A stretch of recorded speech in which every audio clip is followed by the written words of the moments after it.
বৌমা, আমি আজকে ডাক্তারের কাছে গেছিলাম। ডাক্তার বললো যে তোমার মনের মধ্যে যদি কোনো কিছু আছে তাহলে তুমি ওইটা বলে দাও, আর যদি না বলে দাও তাহলে মানুষ তাড়াতাড়ি করে মরে যায়। বৌমা, তোমার মনের মধ্যে যদি কোনো কিছু আছে তাহলে তুমি বলে দাও, আমি কোনো কিচ্ছু বলবো না। না না মা, আমার মনে কিচ্ছু নেই।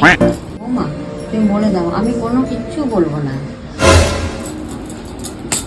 নাগিনী মতন ফান্ড ফেলায় আর সময় আমার মাথায় বসে থাকো।